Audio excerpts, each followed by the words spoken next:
this episode of American Greed, James Morgan McGill has a secret weapon, his mouth. What do the Irish call it? Blarney? Well, that man could spin a tale with the best of them.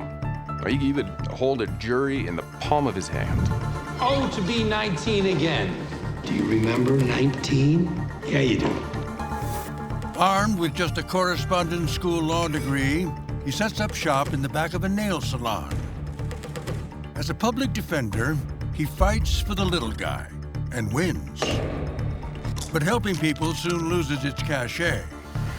Jimmy McGill sees new opportunities for making money. And with that comes a bigger office and a whole new identity. Hi, I'm Saul Goodman. Did you know that you have rights? The Constitution says you do, and so do I. Commercials, billboards, and bus benches across New Mexico exclaim his trademarked catchphrase. Better call Saul! Better call Saul. Better call Saul. Clients beat a path to his door. One of them, an unassuming high school chemistry teacher, changes Goodman's life forever. The teacher has a peculiar nickname, Heisenberg.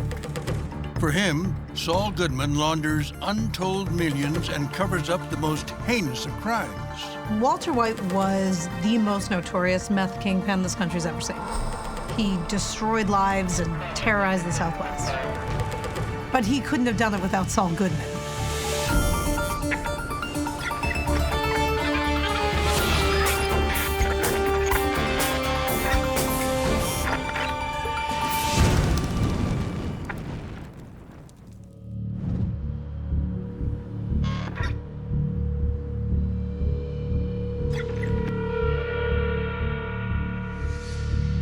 In the early hours of March 20th, 2010, police and DEA agents descend upon a quiet strip mall in the northeast corner of the city.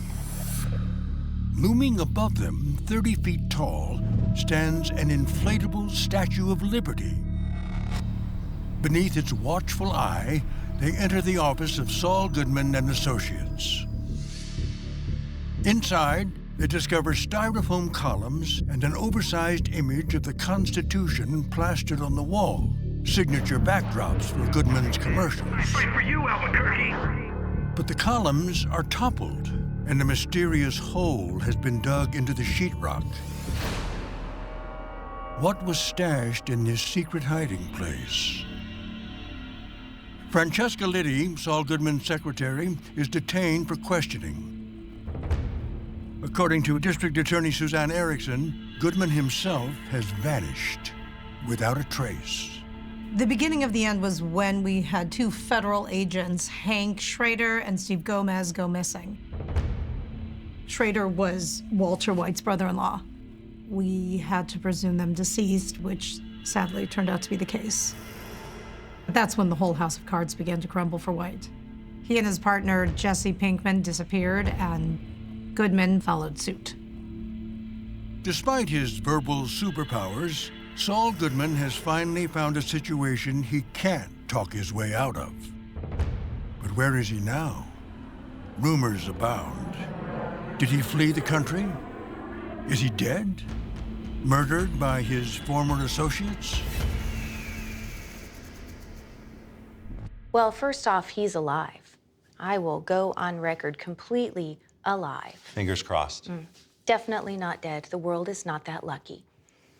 While there's still good, honest people in the world, he will have a steady supply of victims, like us. Unfortunately, that's what we are. We're victims. Yeah, we're survivors. We're survivors. Yep. Craig Kettleman is the former treasurer of Bernalillo County. He and his wife, Betsy, find themselves exploited by Saul Goodman. He courted us as clients, and oh, where to begin? I mean, he lied to us, yeah. And gave us terrible legal advice, absolute malpractice, really. I mean, he actively tried to ruin us. He broke into our house and stole... Really, it's too many things to list. Yeah. Yeah. And right from the start, he was the kind of lawyer guilty people hire. Which was not us. Yeah. And when we first met this person, he was still going by his given name. You know, this Saul Goodman business came later. Back then, he was just trading on the family reputation. In 1992, Jimmy McGill works in the mailroom at Hamlin McGill, where his brother Charles is a named partner. Charles Lindbergh McGill is known far and wide as a brilliant attorney. Highly esteemed, his reputation for honesty and legal acumen is second to none. Jimmy idolizes his older sibling. But according to Deputy District Attorney Bill Oakley, that respect never flows both ways. Chuck McGill was a god around these parts. He was like the second coming of Clarence Darrow. And then his brother becomes a lawyer. Slippin' Jimmy with a mail-ordered diploma from University of wherever it is. I mean, wow. And the guy had street smarts, but come on. I can't imagine how humiliating that must have been for Chuck. Still, trading on Chuck's name got Jimmy a job at a big Santa Fe law firm.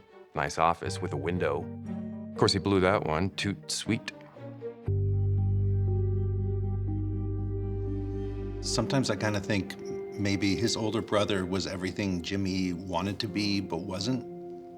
Yeah. You know, maybe Jimmy, Saul, maybe we're talking about a person who lived his life in someone's shadow.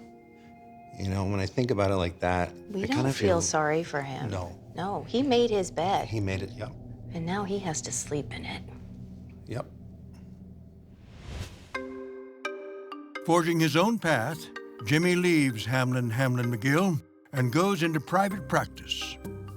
Dabbling in the field of elder law, he institutes a large class-action lawsuit against a chain of retirement homes.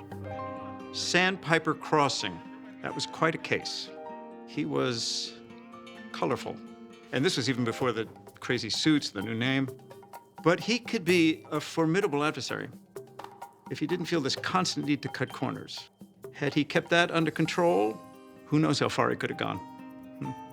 He and Kim, those were two smart cookies. Kimberly Wexler is a bright and ambitious young woman Jimmy meets in the HHM mailroom. She becomes a fellow attorney, a business partner, and eventually Jimmy's wife. For the life of me, I don't know what she saw in him. Never understood it. For a time, life is good. Jimmy finds his practice flourishing. He builds a reputation for providing advocacy that's vigorous, if unconventional. You feel confident that you can identify this person. That's what you're saying. I can. It's him, your client. Would you be surprised to learn, Mr. Harkness, that the person you just pointed to is not the defendant? What? And my client is in the back of the courtroom. Mr. Seki, would you please stand up? Objection! Oh, Mr. Goodman! But the lure of easy money is seductive. Along with his name change, Saul Goodman pivots to a new breed of client. I don't know when it happened. I don't know the exact date, but at some point, he started to work with the drug cartels. And that was the beginning of the end. Because from there, if you survive, it is a short hop to becoming the consigliere to Heisenberg himself. Among the Mexican cartels, one family is feared above all others. Ruthless and cruel, they rule their territory with an iron fist. When Saul Goodman's greed puts him on a collision course with the Salamancas, there's bound to be trouble. One day, it arrives in a smiling, handsome package. $7 million, and I am so sorry. I can do that. Thing is, I'm gonna need you to pick it up.